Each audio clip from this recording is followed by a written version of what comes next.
यूँ तो स्कीमा बहुत सारे हैं और मैंने आपको बताया कि schema.org पे जाके आप सारे के सारे टैग्स अंडरस्टैंड कर सकते हैं कि आपका बिज़नेस किस टाइप का है और किस तरह का स्कीमा उसके लिए अवेलेबल है।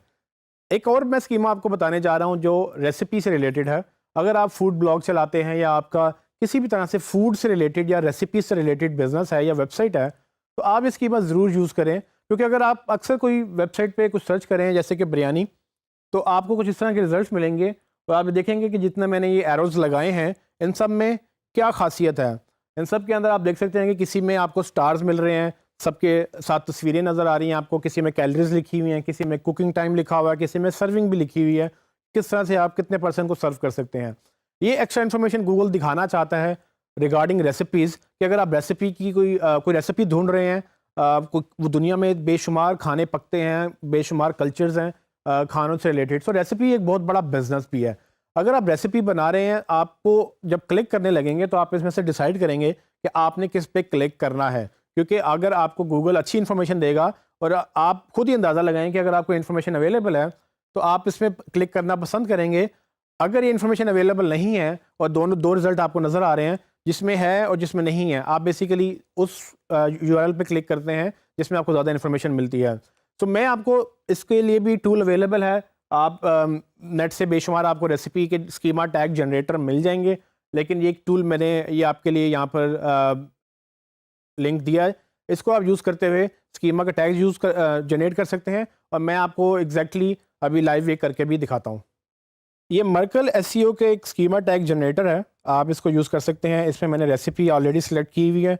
आप जब रेसिपी सिलेक्ट करेंगे, नीचे आएंगे तो वो आपसे कुछ फील्ड्स उसने दी हैं जिसमें आपसे वो कुछ इन्फॉर्मेशन मांग रहा है और राइट साइड पे वो एक कोड जनरेट कर रहा है जो कि लाइव चेंज होगा। ये कोड दो फॉर्मेट्स में है, जेसन में भी और माइक्रो डेटा में भी। तो जेसन बेसिकली ये दोनों लैंग्वेजेस हैं। माइक्रो डेटा जो जेसन, ये आपके डेवलपर को पता होगा कि उसको किस तरह से कौन सा कोड चाहिए अपनी वेबसाइट के लिए। हमारा इससे कोई गर्ज नहीं है, अभी हमारा फ़िलहाल इससे कंसर्न है कि हमने रेसिपी का नाम क्या रखना है। तो फॉर एग्जांपल मैं बिरयानी अगर कुक करना चाहता हूँ या बिरयानी की रेसिपी अपनी वेबसाइट पे डालना चाहता हूँ, तो मैं उसका नाम लिखूँगा यहाँ पर। कराची बिरयानी हो सकती है या कोई सिंधी बिरयानी या किसी भी तरह का आपका जो नाम आप समझते हैं कि आपकी डिश का है। आप उसके अगेंस्ट उसकी डिस्क्रिप्शन लिखें, डिस्क्रिप्शन में आप कोशिश करें इसको एक्सप्लेन करने की। मैं यहाँ पर रैंडम इन्फॉर्मेशन डालूँगा ताकि हम इसको एक दफ़ा टेस्ट कर सकें। जितनी ज़्यादा इन्फॉर्मेशन आप ऐड करेंगे उतना ज़्यादा गूगल को हेल्प मिलेगी कि आप बेसिकली किस चीज़ के बारे में इन्फॉर्मेशन उसको दे रहे हैं। इसका इमेज अगर आपके पास है तो यहाँ पर आप इमेज का यूआरएल डाल सकते हैं। अगर आपके पास इमेज नहीं है तो आप अपलोड कर दें कहीं वहाँ से, उसके बाद उसको यूआरएल डालें, क्योंकि इमेज एक इम्पॉर्टेंट पार्ट है। इमेज अगर नहीं आप देंगे तो वो इमेज गूगल में नज़र नहीं आएगा।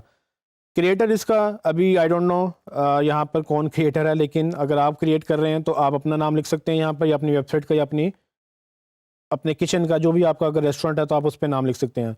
यहाँ पर बेसिकली प्रिपरेशन मिनट्स हैं और यहाँ पर कुकिंग मिनट्स हैं। सो प्रिपरेशन और कुकिंग दो डिफरेंट चीज़ें हैं कि कितना टाइम उसको प्रिपेयर करने में लगेगा और कितना टाइम उसको कुक करने में लगेगा। तो फॉर एग्जांपल आपको 60 मिनट्स लगेंगे प्रिपेयर करने में और 60 मिनट्स लगेंगे कुक करने में, तो तकरीबन ये 2 घंटे का ये टाइम इस पे लग सकता है इन टोटल। तो यहाँ पर आप राइट साइड पे देखेंगे कि वो प्रिपरेशन टाइम अलग लिखा उसने, कुकिंग टाइम उसने अलग लिखा और टोटल टाइम उसने 120 कर दिया, जो कि दोनों का एक सम है।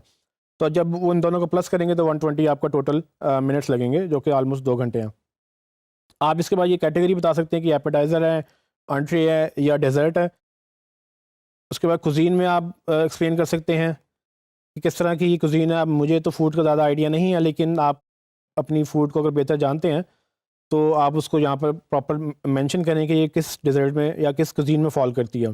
सर्विंग्स में आप बताएंगे कि कितने पर्सन की सर्विंग है। फॉर एग्जांपल मैंने 4 पर्सन लिखा है। न्यूट्रिशन में अगर आपको पता है कि इसके अंदर कैलोरीज कितनी है, इसका सर्विंग साइज़ क्या है, इसके अंदर फैट्स कितने हैं, तो आप वो भी चीज़ें ऐड कर सकते हैं। अभी मैं रैंडमली जल्दी से इसको कोशिश करता हूँ कुछ इन्फॉर्मेशन डालने की। इंग्रेडिएंट्स से अगर आपने नाम लिखे हैं तो आप इंग्रेडिएंट्स के नाम भी यहाँ पर ऐड कर सकते हैं। जितने आपको इंग्रेडिएंट्स चाहिए आप उतने नाम ऐड करते जाएं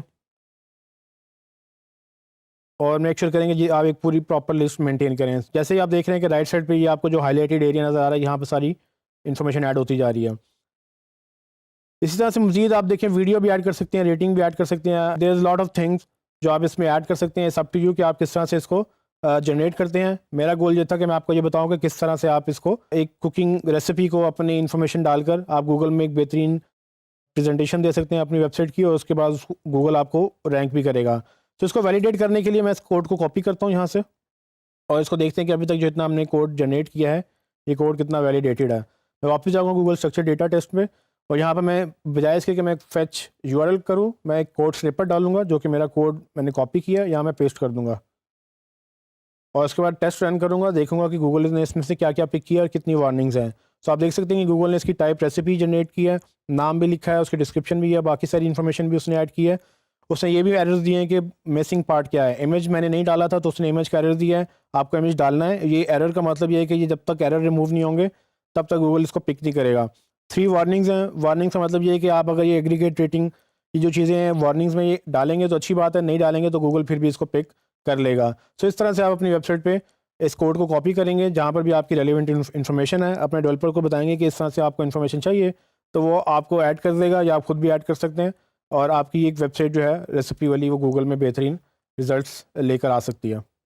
जैसे कि आपने देखा कि अगर आप रेसिपी का बिज़नेस चलाते हैं तो आप इस स्कीमा टैग को यूज़ करते हुए अपनी वेबसाइट में जब ये इन्फॉर्मेशन ऐड करेंगे, गूगल जब आपकी वेब इन्फॉर्मेशन क्रॉल करेगा, यानी कि आपकी वेबसाइट क्रॉल करेगा, और उस गूगल में जब रिजल्ट्स दिखाएगा तो आपका रिजल्ट बाकियों से बेहतर होगा, क्योंकि अगर उन्होंने वेब स्कीमा नहीं डाले हैं, आपने स्कीमा डाले हैं, तो आपकी वेबसाइट बेहतरीन नज़र आएगी। अच्छा, इसमें ये चीज़ याद रखें कि ज़रूरी नहीं कि सिर्फ रेसिपी ही वेबसाइट्स जो हैं वो आपको इसमें ऐड होंगी। आप अगर रेस्टोरेंट चलाते हैं तो रेस्टोरेंट के ऊपर भी आप अपनी रेसिपी की पेजेस बनाकर उस पर भी इंफॉर्मेशन ऐड कर सकते हैं। इट्स अप टू यू कि आप अपनी इंफॉर्मेशन किस तरह से ऑर्गेनाइज करते हैं।